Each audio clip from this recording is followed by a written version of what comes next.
السلام عليكم ورحمة الله وبركاته. ازيك يا بطل؟ عامل ايه؟ يا رب تكون بخير.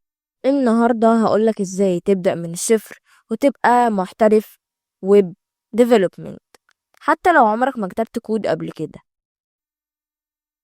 اول حاجة نفهم المجال.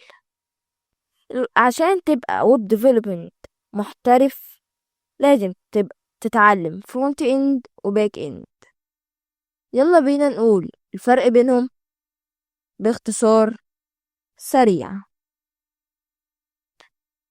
تاني حاجة هنبدأ او انت هتبدأ بالفرونت اند. ده الاول HTML. اول حاجة هتتعلمها دي الهيكل، وبعد ما تخلص تعلم HTML هتتعلم CSS وهي الشكل. تالت حاجة هتتعلمها وهي جافا سكريبت وهي عبارة عن التفاعل. بعد كده تتعلم اطار زي رياكت وهتشتغل على مشاريع صغيرة. ندخل بقى على تالت حاجة وهي الباك اند. عندنا في الباك اند لغات. طب زي ايه اللغات اللي في الباك اند؟ زي نود دوت جي اس او بايثون او بي اتش بي، وبرضو ممكن APIs تتعلم تبعت وتستقبل داتا. عندنا رابع حاجة. طب يا ترى ايه رابع حاجة دي؟ رابع حاجة هتبني مشاريع حقيقية. طب انا دلوقتي هقولك على 3 حاجات مشاريع هتعملها بنفسك،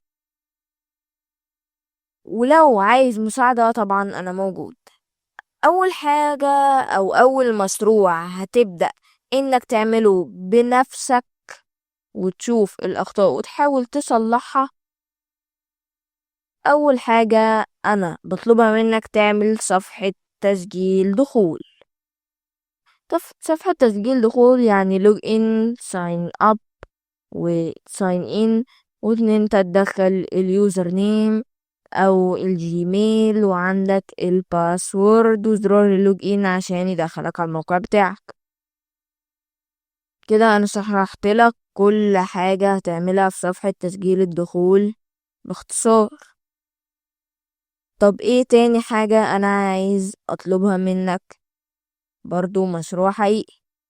تعمل مدونة بسيطة تكتب فيها مثلا اللي انت ناوي تعمله في يومك او اللي انت هتنتظم عليه الاسبوع ده، هتكتبه في موقع. هتعمل مدونة بسيطة وتشوف الناتج بنفسك. تالت حاجة هتعمل متجر الكتروني وهمي، يعني مش متجر الكتروني زي امازون وكده، لا، هتعمل متجر الكتروني وهمي اللي هو ليك انت، عشان احنا بنتمرن عشان بعد كده نعمل مشاريع حقيقية وننشرها. نيجي بقى لخامس حاجة هناخدها النهاردة. اول حاجة هتعمل بورتفوليو.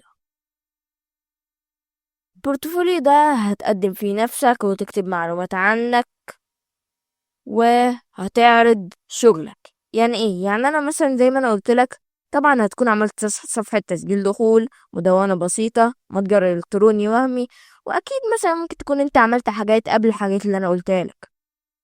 هتضيفها في البورتفوليو ده علشان يبان مشاريعك، عشان لو حد دخل عليه يعرف المشاريع اللي بتعملها. وهتسجل كل كودك على جيت هاب. وممكن تبني موقع شخصي لنفسك يبقى فيه صورتك ومعلومات عنك والمشاريع والايميل الخاص بيك. ممكن لو حد يقدر يبعت لك رسالة والرقم وكده يعني. يلا بينا ندخل على سادس حاجة وهي تطور نفسك باستمرار. اتفرج على كورسات. بالمناسبة أنا عامل كورس HTML، وإن شاء الله هكمل وأعمل كورس CSS وجافا سكريبت، وأعمل كورسات تانية كتير عشان أقدر أساسك تبقى development شاطر أو محترف. هتتفرج على كورسات، وأنا زي ما أنا قلت لك بقدم. هتتابع اللغات اللي طالعه جديد، في مثلا اللغه دي في تحديث فيها، فهتروح تدور عليه وتفهمه. حاجه مش فاهمها تبحث على جوجل، تيجي مثلا في اي تبحث على اليوتيوب، تيجي تشرفني في القناه مثلا، تسالني في اي تعليق وانا ارد عليك، او اقول لك معناها، او افسر لك اللي انت عايزه. هتجرب مسابقات زي فرونت اند منتور او كود بين. النهايه، مفيش حاجة اسمها مستحيل. كل يوم بتتعلم فيه حتى حاجة بسيطة بتقربك من الاحتراف. Thank you for watching، ونفسي تكون استفدت. ولو استفدت يا ريت تعمل اشتراك في القناة عشان يوصل لك كل جديد، وتفعل زر الجرس، وتعمل اللايك الجميل بتاعك، وتكتب لي كومنت لو انت استفدت او لو عندك تفسير في اي حاجة. ويلا بينا، وتستنوني في الفيديو اللي جاي إن شاء الله. سلام.